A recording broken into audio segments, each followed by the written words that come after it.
जय माता की मित्रों।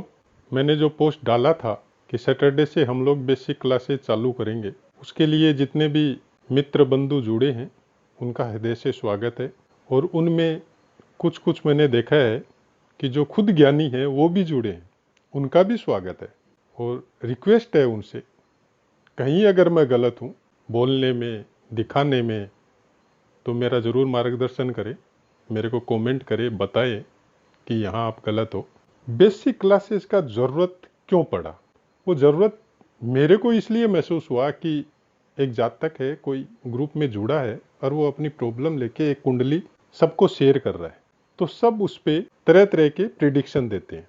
वो कंफ्यूज हो जाता है, उसको समझ में नहीं आता कि मैं क्या करूं, कौन सा सही है, कौन सा गलत है, हकीकत क्या है।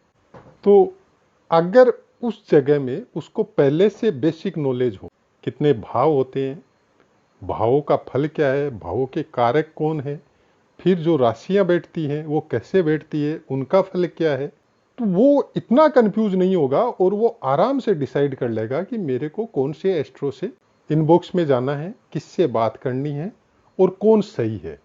क्योंकि ऐसा तो नहीं है, इतने बड़े बड़े ग्रुप हैं, उनमें सभी तो गलत नहीं है, अच्छे भी बहुत है। मैंने भी देखा है यहाँ पे, मैं उनको फॉलो भी करता हूँ, बहुत अच्छे हैं, बहुत अच्छी जानकारी है, बहुत अच्छा नॉलेज है इनका।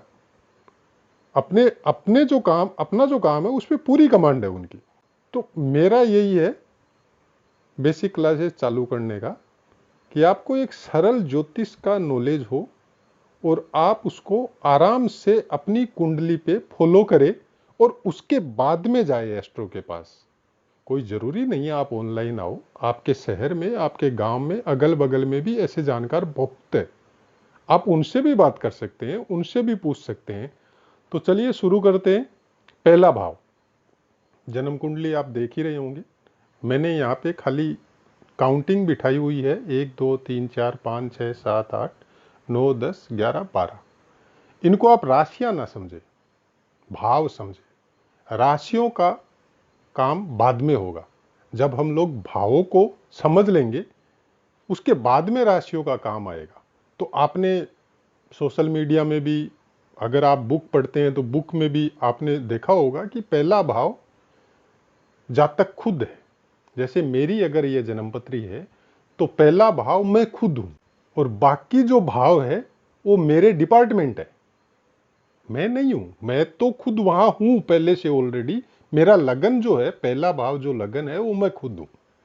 इससे मस्तिष्क का अंग प्रत्यंग, शरीर के ऊपर अगर कोई चिन्ह है तो उसका भी, आयु है आपका, मतलब चेहरा, आपका शरीर या आपका स्वरूप कैसा होगा, सुख दुख, आपके शरीर पे, चेहरे पे ग्लेज कैसा होगा, कैसा आपको यश होगा या अपयश होगा, आपकी बुद्धि, विवेक, स्वभाव, मस्तिष्क कैसा होगा, विवेकशीलता, आरोग्यता, आत्मबल और चरित्र, कैसा चरित्र होगा आपका। आत्मबल, चरित्र दोनों एक ही चीज में आते हैं, एक दूसरे के पूरक है। अगर आपका चरित्र अच्छा होगा तो ऑटोमेटिकली आपका आत्मबल बढ़ा हुआ रहेगा। ये सब चीज जो है एक दूसरे से कनेक्टेड है और इसका कारक ग्रह जो है वो सूर्य है।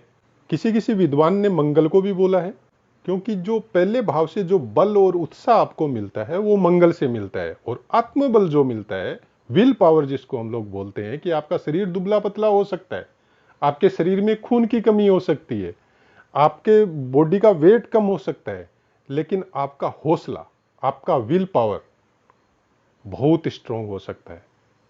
कोई जरूरी नहीं है उसके लिए बहुत बड़ा या बहुत मजबूत या बहुत ताकतवर शरीर आपको चाहिए विल पावर के लिए। विल पावर के लिए कैसा भी शरीर हो, उसके लिए कोई मायना नहीं रखता। विल पावर वाला आदमी, अगर उसका जन्मपत्री में चाहे कितने भी खराब ग्रह बैठे हो, अगर वो उसका विल पावर स्ट्रोंग है, मीन्स अगर उसका सूर्य स्ट्रोंग है, तो हर तकलीफ पे, हर परेशानी में वो विजयी बन के निकलेगा। तो ये पहले भाव का फल है, इसको आप नोट कर लीजिए। और चाहे, और इसका कारक सूर्य है, तो जब पहले भाव को देखा जाएगा तो पहले भाव के साथ साथ आपको सूर्य को भी देखना पड़ेगा। अब चलते हैं द्वितीय भाव में। द्वितीय भाव से थोड़ा बहुत सबको पता है, धन का भाव है, कुटुंब का भी भाव है। आपका जितना भी धन से संबंधित जो चीजें हैं, चाहे सोना हो, चांदी हो, रत्न हो, बैंक बैलेंस भी हो सकता है, क्रय विक्रय से जो धन आता है वो भी हो सकता है, आपका कुल खानदान, मित्र भी आता है इसमें, और आपका दाहिना नेत्र भी इसी से कनेक्टेड रहता है। खूबसूरती, खूबसूरती से कनेक्टेड जो सामान जो आप लगाते हैं या लाते हैं मार्केट से, सुखों का भोग किस तरह से करेंगे, क्या चीज में पैसा खर्चा करेंगे, वाणी आपका कैसा होगा, आप असत्य बोलेंगे या सत्य बोलेंगे, ज्ञान आपका कैसा होगा, और भोजन खाने की आदतें, सत्य, सामने वाला सत्य बोल रहा है ना असत्य बोल रहा है, उसका ज्ञान, ये सब दूसरे भाव से देखा जाता है। और दूसरे भाव का कारक गुरु है। सब जानते हैं इस बात को, जो नहीं जानते हैं वो नोट भी कर ले, दूसरे भाव का कारक गुरु है। लेकिन अगर आपको वाणी से देखना है, जैसे कुछ सिंगर वगैरह है और है, तो वो लोग अपना उनका वाणी या उनका वाणी में राग या रंग किस टाइप से होगा या कैसी मधुरता रहेगी आदमी की वाणी में, वो कटु वाक्य बोलेगा न मीठे वाक्य बोलेगा, तो उसके लिए फिर साथ में बुद्ध भी कारक है। जब वाणी से कोई चीज देखनी हो दूसरे घर से, तो आपको कारक बुद्ध लेके चलना पड़ेगा, और बाकी चीजों के लिए गुरु कारक है। तो गुरु से भी देखना पड़ेगा आपको कि आपका जन्मपत्री में गुरु कहाँ बैठा है, जब दूसरे भाव का फल देखना हो तो। और दूसरे भाव से तो देखना ही देखना है, उसके बाद में गुरु कहाँ बैठा है, उससे कौन कौन से ग्रह किस तरह से आपकी जन्मपत्री में बैठे हुए हैं वो आपको देखना पड़ेगा। अब चलते हैं तृतीय भाव में। तृतीय भाव का तो सबको पता है, इसको सहजेश भी बोला जाता है। छोटे भाई बहन जितने भी हैं आपके, वो इसी से देखा जाता है। आपके छोटे भाई बहन होंगे या नहीं होंगे, तीसरे भाव से ही पता चलेगा। घर में नौकर चाकर है या नहीं है तो खराब है न अच्छे हैं, वो इसी से पता चलता है। आपके अंदर पराक्रम होगा, आप तकलीफों पे विजय पाएंगे या नहीं पाएंगे, ये भी इसी से पता चलता है। धैर्य आपके अंदर होगा या नहीं होगा। छोटी छोटी यात्राएं इससे हो सकती है, गांव से बाहर जाना, शहर से बाहर जाना, फिर वापस घूम के आना। आयु का फल, औषधि, योगाभ्यास, गायन, वाणी नहीं गायन, परस्पर वार्ता, तर्क शक्ति, ये जितने भी जो डिपार्टमेंट है, ये सब तीसरे भाव से ही कनेक्टेड है। छोटा भाई बहनों से आपको सुख मिलेगा, प्रताड़ना मिलेगी, या आप खाली उनके ऊपर अपना सब कुछ लुटाएंगे लेकिन वो आपको लात मारेंगे, ये भी तीसरे भाव से ही पता चलता है। आप सेना में जा सकते हैं, जाते हैं, वीरता आपका गुण होता है। माता का अच्छा होगा या बुरा होगा आपके पैदा होने के बाद, ये भी तीसरे भाव से ही पता चलता है। तीसरा भाव जन्मपत्री में बहुत कुछ अच्छा फल देता है और बहुत कुछ आपको बुरा फल भी देता है। ऐसा तो हर भाव के साथ होता है, लेकिन तीसरा भाव एक खास कारण है। जिस आदमी का अगर तीसरा भाव बहुत स्ट्रांग हो और उसका भाग्य अच्छा नहीं हो, उसके अंदर उसके पास धन नहीं है, फिर भी वो बड़ा आराम से जिंदगी काट सकता है, वो भी मान सम्मान और इज्जत के साथ। तीसरा भाव को मैं मेरी जो ओपिनियन है, मैं तीसरा भाव को सबसे ज्यादा अहमियत देता हूं। उसका कारण है कि आप सपोज आप किसी से पैसा मांगने के लिए जाते हैं, या तो आप झुकते हैं, उधार मांगने जाते हैं तो आप या तो झुकते हैं उसके सामने, या कोई हेल्प मांगते हैं तो वो ऊपर रहता है तो बात भी आपको सुना देता है। लेकिन जिसका तीसरा भाव स्ट्रांग होता है ना, वो पैसा मांगने के लिए जाता है तो झुकता नहीं है, वो दम देता है, वो बराबर में आके बात करता है, और जो देने वाला है ना वो उसके सामने झुकता है। ये तीसरे भाव की वजह से होता है। बहुत से ऐसे आदमी हैं जो उधार भी लेते हैं, वापस भी देते हैं, ऐसा बात नहीं है वापस नहीं देते हैं, लेकिन वो झुकते नहीं है। वो एकदम अपना स्वाभिमान के साथ उधार लेते हैं, और उनको उधार मिलता भी है और वो चुकाते भी हैं। ऐसा बात नहीं है कि वो चुकाते नहीं है। तो ये सब चीज तीसरे भाव से देखा जाता है। और तीसरे भाव से आपका श्वास नली, दाहिना श्वास नली, गला, ये सब तीसरे भाव से ही देखा जाता है। इसका कारक मंगल ग्रह है। अब आते हैं चतुर्थ भाव पे। चतुर्थ भाव मतलब ये जो भाव मैं बता रहा हूं, ये मैंने पहले भी बोला है, ये कोई राशि से कनेक्टेड नहीं है। फर्स्ट आपकी आप जन्मपत्री लो, और आपको जैसे अपना शरीर का और का देखना है तो आप पहले भाव को देखो, उसके बाद में देखो पहले भाव में राशि कौन सी है, उसके बाद में देखो पहले भाव में ग्रह कौन सा बैठा है। ये सब चीज पहले पहला भाव को देखना है, फिर पहले भाव में राशि कौन सी है उसको देखना है, फिर पहले भाव में ग्रह कौन से है उसको देखना है। तो सबसे फर्स्ट आता है भाव। तो मैं अभी भाव की बात कर रहा हूं, राशियां मैंने नहीं बैठाई है, तो आप राशि मत समझना है इसको। अब आते हैं चतुर्थ भाव पे। चतुर्थ भाव में पेट का जो ऊपर का अंग होता है उसको लिया जाता है, कुछ हद तक हृदय का भी विचार किया जाता है, सुख भाव है, इसको सुख भाव भी बोला जाता है। और माता का अगर विचार करना है कि आपकी माँ से आप कितना प्यार करते हैं और माँ आपको कितना चाहती है, या आपके आने के बाद में माता का बिहेव में क्या फर्क हुआ, माता का शरीर में क्या तकलीफ हुआ या अच्छा हुआ, ये चतुर्थ भाव से ही पता चलता है। स्थायी संपत्ति, वाहन, आपके अंदर की स्थिति, मतलब आप बाहर, हर आदमी शो नहीं करता है कलयुग में, हर आदमी दोहरी जिंदगी जीता है, उसके अंदर कुछ और होता है और बाहर कुछ और शो करता है। तो आपके अंदर की स्थिति का पता कोई अच्छा ज्योतिष है तो वो चतुर्थ भाव से लगा सकता है कि आप सोचते क्या है और बोलते क्या है। बहुत से आदमी ऐसे भी होते हैं जो जो जैसा सामने दिखता है वही उनके अंदर होता है, लेकिन आजकल तो 90% आदमी वही है कि अंदर कुछ और होते हैं बाहर कुछ और होते हैं, और उनकी हैबिट ऐसी हो जाती है कि वो परिवार में भी वैसे ही रहते हैं, परिवार में भी वो अंदर कुछ और होते हैं बाहर कुछ और होते हैं, क्योंकि हैबिचुअल हो जाता है आदमी। एक ही काम को अगर आप बार बार करो, चाहे वो गलत ही हो, तो आपके लिए वो नॉर्मल है। भूमि में गड़ा हुआ धन अगर मिल सकता है तो वो उसका पता भी चतुर्थ भाव से ही चलता है। परोपकार करेंगे या छल कपट करेंगे, आपकी स्थायी संपत्ति, विद्या प्राप्ति, एक तो हो गया विद्या, एक विद्या प्राप्ति कैसे होगी। भांजा हो, पानी से कनेक्टेड कोई चीज है, नदी या पुल है, तो उसका भी कारण चतुर्थ भाव ही है। चतुर्थ भाव का कारक आप सबको पता है चंद्रमा है। लेकिन यहां पे जो वाहन का सुख है, जब आपको वाहन का सुख देखना हो चतुर्थ भाव से, तो आप शुक्र को भी देखें, क्योंकि वाहन का शुक्र से कनेक्टेड शुक्र है। और जब भवन देखना हो, घर बनाना है, बड़ा भवन लेना है या बड़ी बिल्डिंग बनवानी है, तो उस समय आप चंद्रमा और शुक्र को छोड़ के केतु को देखिएगा, उस समय कारक केतु हो जाएगा। लेकिन यहां पे सब लोग बोलते हैं कि चंद्रमा कारक है।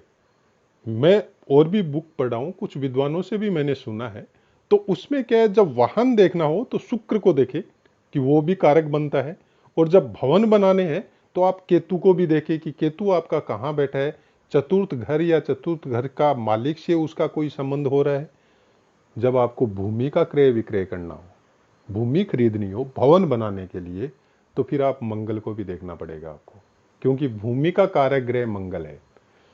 तो ये सब चीजें मतलब क्या है कि आपको अपने ऊपर लेके सोचनी पड़ेगी कि आपको चतुर्थ भाव से देखना क्या है। चतुर्थ भाव में बहुत सी चीजें हैं, स्थायी संपत्ति भी है, भूमि भी है, वाहन भी है, सुख भी है, माता भी है।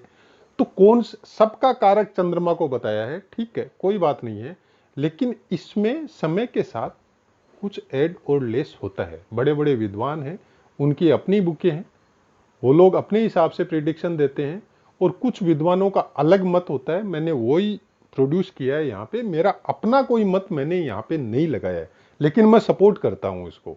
कारण अगर आपको वाहन लेना है तो वाहन का सुख शुक्र प्रदान करता है, तो आपको कारक वहां शुक्र को मानना पड़ेगा। अगर आपको भवन लेना है, बना बनाया भवन लेना है, तो चतुर्थ घर से कनेक्टेड है, लेकिन भवन का कारक केतु होता है, तो आपको केतु से देखना पड़ेगा कि आपके लिए ये भवन ठीक है या नहीं है। अब अगर आपको जमीन लेनी है भवन बनाने के लिए, घर बनाने के लिए, तो वहां पे चंद्रमा को बाद में देखिए, जमीन लेते समय कम से कम मंगल को देखिए कि मंगल आपको फेवर करता है कि नहीं करता है। तो ये सब देखने से आपका प्रिडिक्शन बहुत हद तक आप समझ जाएंगे कि आपको क्या पूछना है और किससे पूछना है। आगे चलते हैं पंचम भाव। पंचम भाव से आपका विद्या, बुद्धि, संतान, प्रेम, नीति व्यवस्था, मंत्र शक्ति, प्रतिभा, कूटनीति से, राजनीति में कोई नेता वगैरह है तो उसका कूटनीति, दूसरे को समझाने का तरीका, अचानक से आपको कोई बहुत ज्यादा मात्रा में धन प्राप्त हो, वो भी पंचम भाव से ही देखा जाता है। जैसे शेयर बाजार है, सट्टा है, लॉटरी है, ये सब से जो धन मिलता है। यस, पेट संबंधी बीमारी लाइक गर्भाशय, गर्भपात, टैक्स का पैसा, भविष्य का ज्ञान, धर्म, घर में मंगल कार्य, ये सब का भाव पंचम भाव है। पंचम भाव का कारक गुरु है। हृदय रोग ये देता है, छाती के निचले हिस्से से कनेक्टेड रहता है, पेट से ऊपर। तो ये सब चीज जब आपको देखनी हो तो आप पहले पंचम भाव को देखें और उसके बाद में पंचम भाव का कारक जो गुरु है उसको देखें, वो कहाँ बैठा है, कौन सी राशि पे बैठा है, आपके पंचम भाव को देख रहा है कि नहीं देख रहा है। बहुत सी कुंडलियां आती हैं कि मेरा प्रेम विवाह होगा कि नहीं होगा, मेरे को प्रेम में सफलता मिलेगी कि नहीं मिलेगी। तो प्रेम से कनेक्टेड जितने भी काम है, जितने भी रिलेशनशिप है, वो सब पंचम भाव से ही देखे जाते हैं। पंचम भाव मेन है उसको देखने के लिए। अगर पंचम भाव सपोर्ट नहीं करता है तो फिर सातवां भाव भी सप्तम भाव भी सपोर्ट नहीं करेगा, उसको हम आगे देखेंगे। तो प्रेम से कनेक्टेड जितने भी काम है वो सब आप पंचम भाव से देखें। आपका विद्या बुद्धि कैसा रहेगा, आप बुद्धि के क्षेत्र में, विद्या के क्षेत्र में आगे रहेंगे कि रहेंगे। यहाँ पे एक प्रश्न है कि हो सकता है आपको विद्या नहीं मिले, जो थ्योरिकल जो डिप्लोमा पढ़ाई वगैरह जो होती है, हो सकता है कोई कारणवश वो आपकी अधूरी हो या आप कम पढ़े लिखे हो। इसका ये मतलब नहीं है कि आपके अंदर बुद्धि नहीं है। आपको प्रैक्टिकल नॉलेज बहुत हो सकता है, प्रैक्टिकल नॉलेज के मामले में आप पढ़े लिखे को भी दूर बैठा सकते हो। ऐसा बहुत जगह देखने में आया है कि पंचम भाव से कनेक्टेड आपकी हो सकती है उस पर्टिकुलर टाइम में जब आप स्टडी कर रहे हो तो आपके ग्रह सपोर्ट नहीं कर सकते हैं, लाइक आपकी महादशा कोई अच्छी नहीं हो सकती है, उसकी वजह से आपकी पढ़ाई बीच में छूट सकती है। लेकिन पंचम भाव अगर आपका थोड़ा भी अच्छा है तो आपको प्रैक्टिकल नॉलेज, संसारिक नॉलेज, विद्याधन, विद्या भी धन में ही गिनती आता है। तो दूसरे और पंचम से कनेक्ट होने के बाद में आपको विद्या बुद्धि के क्षेत्र में अब बहुत प्रोग्रेस करेंगे। वो जरूरी नहीं है कि आपको थ्योरिकल नॉलेज हो या ना हो, वो कोई मायना नहीं रखता, लेकिन आपकी बुद्धि बहुत प्रखर होगी। आपका विद्या के मामले में, बुद्धि के मामले में जब देखना हो तो आप पंचम भाव से पहले देखिए, उसके बाद में दूसरे भाव पे जाइए। फर्स्ट पंचम भाव को देखना है आपको और फिर पंचम भाव के कारक को देखना है। उसके बाद में सपोज आपकी वो विद्या या आपकी वो बुद्धि प्रैक्टिकल होके आपको उससे धन उपार्जन होगा कि नहीं होगा, तब दूसरे भाव में जाना है। सब भाव एक दूसरे से कनेक्टेड है। मैंने पहले ही बोला था कि लगन से कनेक्टेड सब भाव है। लगन आप है, आप खुद है, बाकी सब आपके पर्टिकुलर डिपार्टमेंट है, जो जिससे आप किस तरह से जीवन गुजारेंगे, कैसे चलेंगे संसार में, और कौन कौन से भाव से आपको कौन कौन सी चीजें मिलेगी या नहीं मिलेगी, आपको वो चीजें आपके लिए ठीक है या नहीं है, ये सब पंचम भाव से ही, विद्या बुद्धि का जितना भी चीज है वो सब पंचम भाव से ही देखेंगे। और आगे चलते हैं। छठा भाव। छठा भाव रोग, शत्रु, ऋण, कर्जा, हानि, शोक, चिंता, शंका, शरीर में घाव, चोट, पीड़ा, मान सम्मान हानि, मामा और मौसा भाई बंधुओं से शत्रुता, दुष्ट कर्म, पाप, भय, अपमान, ये सब छठे भाव का डिपार्टमेंट है। जब आपको ये सब देखना हो, सपोज आपका बंधु बांधव ही आपका शत्रु हो गया। 80-90% आदमियों का शत्रु घर का ही होता है, जो आपका जान पहचान का हो या परिवार में हो।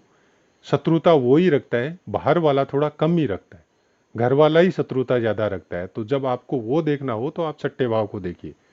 छठे भाव से कनेक्टेड आदमी को देखिए कि कौन सा आदमी है जो आपसे क्या शत्रुता रखता है। उसके हिसाब से आप छठे भाव को, अगर 6 हाउस को अगर आप ठीक कर लेते हैं तो आपका वो चीज ठीक हो जाएगा, वो ऑटोमेटिक ठीक हो जाएगा। अगर वो नहीं होगा, सपोज कोई ऐसा ही स्थायी चीज बैठा हुआ है, वो नहीं होगा, तो फिर इसके बारे में हम लोग विवेचना बाद में करेंगे।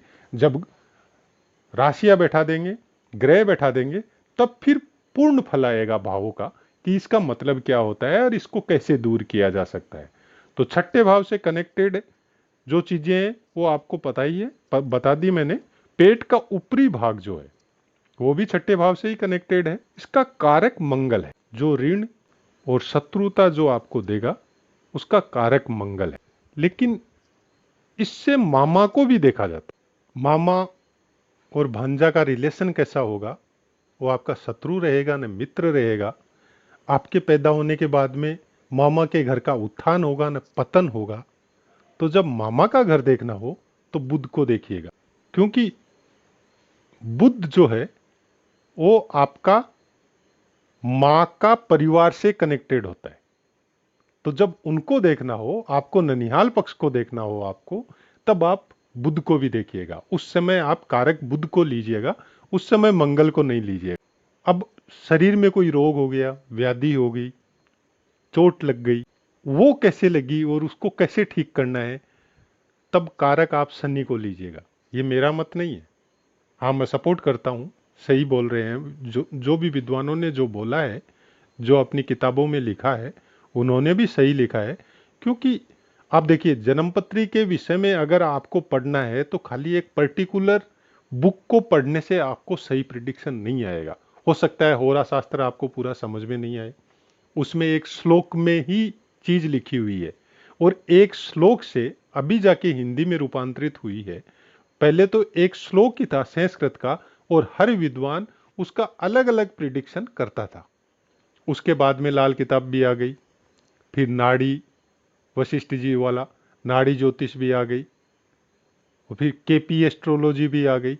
तो आपको मौका मिले तो ज्ञान लेना चाहिए, सब सब चीजों को पढ़ना चाहिए। मैंने कुछ सम्मिलित किया है उन लोगों का भी जो बोलने का है, उन लोगों की बुक में जो लिखा है उसको भी थोड़ा कनेक्ट किया है इसके साथ। तो उसी हिसाब से आप हम लोग अगर देखेंगे तो सही फल आएगा। मैंने इसका प्रिडिक्शन कुछ जन्मपत्रियों पे अपनाया भी है और मोस्ट प्रोबेबली मेरे को 99% अच्छा रिजल्ट मिला है। 6 राशियों की बात, 6 भावों की बात हम लोगों ने कर ली है और 6 भावों की दूसरे ऑडियो में हम लोग करेंगे। जय माता की मित्रों।